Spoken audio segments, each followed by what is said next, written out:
नमस्कार दोस्तों, हमारे चैनल पर आपका स्वागत है। तो आज हम टीपीए का क्या 110 सेक्शन देखने वाले हैं। तो आइए देखते हैं 110 में क्या बताया गया है। उस दिन का अपवर्जन जिससे अवधि का प्रारंभ होना है, मतलब पट्टा की अवधि जिस दिन प्रारंभ होनी है तो उस दिन अपवर्जन कर दिया जाएगा। जहाँ की किसी स्थावर संपत्ति के पट्टे द्वारा परिसीमित समय का किसी विशिष्ट दिन से प्रारंभ होना अभिव्यक्त है, वहां उस समय की संगणना करने में वह दिन अपवर्जित कर दिया जाएगा। जहाँ की प्रारंभ होने के लिए कोई दिन नामित ना हो, वहां इस प्रकार परिसीमित समय पट्टा करने के दिन से प्रारंभ होगा। इसमें ये बताया गया है कि यदि ए है जो बी को पट्टा करता है, ठीक है, ए ने पट्टा किया है बी को, पर इसने क्या किया है, कोई समय विनिर्दिष्ट कर दिया है कि 25 नवंबर, दिसंबर, किसी भी तारीख को ऐसा बता दिया है कि उस दिन से पट्टा स्टार्ट होगा, ठीक है। तो यदि कोई समय विनिर्दिष्ट बता दिया गया है स्पष्ट तौर पर, तो उस दिन को मतलब 25 नवंबर को अपवर्जित कर दिया जाएगा। पट्टे की गणना करने में 25 नवंबर को गणना नहीं किया जाएगा, माना जाएगा कि 26 नवंबर से पट्टा था, ठीक है। परंतु जहां की कोई ऐसी विशिष्ट तारीख नियत नहीं की गई है, वही बताता है यहाँ पर, वहां समय संगणना करने में वह दिन अपवर्जित कर दिया गया। जहाँ की प्रारंभ होने के लिए कोई दिन नामित ना हो, मतलब कोई दिन या तिथि को नहीं बताया है कि उस दिन पट्टा होगा, तो वहां इस प्रकार परिसीमित समय पट्टा करने के दिन से प्रारंभ होगा। जो पट्टा जिस दिन किया जाता है, परिसीमित समय जो वो समय है जिस दिन पट्टा किया जाएगा, यदि कोई ऐसा विशिष्ट तौर पर नहीं बताया तो जिस दिन भी पट्टा किया जाएगा उस दिन से पट्टा प्रारंभ हो जाएगा, ठीक है। अब दूसरी बात है कि तो इसमें यह बताया गया है वर्ष के पट्टे की कालावधि, जहाँ की इस प्रकार परिसीमित समय 1 वर्ष या कई वर्षों का है। जो परिसीमित समय है वह 1 वर्ष या कई वर्ष के लिए है पट्टा, मतलब वहां तत्प्रतिकूल अभिव्यक्त करार ना हो तो पट्टा उस दिन की अवधि के पूरे दिन चालू रहेगा जिस दिन की ऐसा समय प्रारंभ होता है।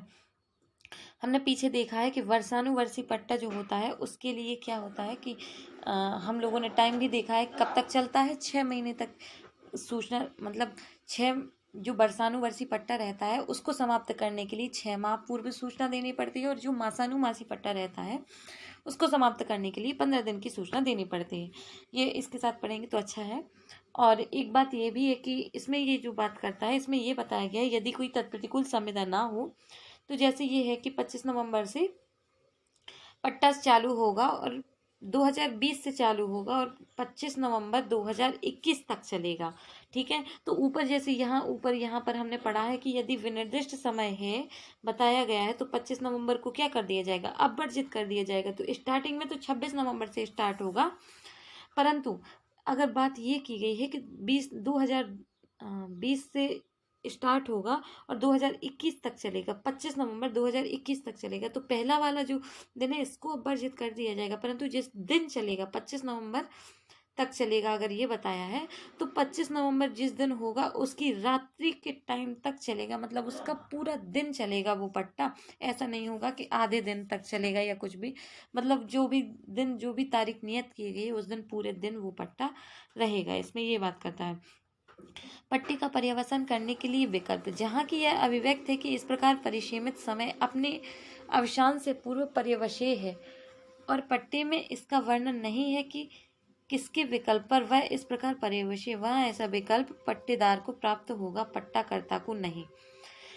इसमें यह बात करता है जहां पर यह बताया गया है, ध्यान से सुनिएगा, यहाँ पर संविदा में, पट्टा की संविदा में ये दोनों द्वारा ये लिख दिया गया है कि पट्टा को कोई भी समाप्त कर सकता है, तो वहां पर तो कोई भी समाप्त कर सकता है, परंतु जहाँ पर ये बताया ही नहीं गया है पट्टे की संविदा में कि कौन समाप्त करेगा पट्टा को, तो वहां ऐसा विकल्प पट्टेदार को प्राप्त होगा। जो पट्टादार है उसके पास ऐसा विकल्प प्राप्त होगा कि पट्टाकर्ता को नहीं, जो पट्टाकर्ता है उसको विकल्प नहीं होगा, पट्टेदार को प्राप्त होगा कि वह उसको पहले समाप्त कर सकता है। जहाँ की अभिव्यक्त है कि इस प्रकार परिसीमित समय अपने अवसान के पूर्व पर्यवसायी है, मतलब जहाँ पर स्पष्ट तौर पर बताया गया है कि इस टाइम के पूरे हो जाने के बाद, अवसान हो जाने के पूर्व परिवशीय है,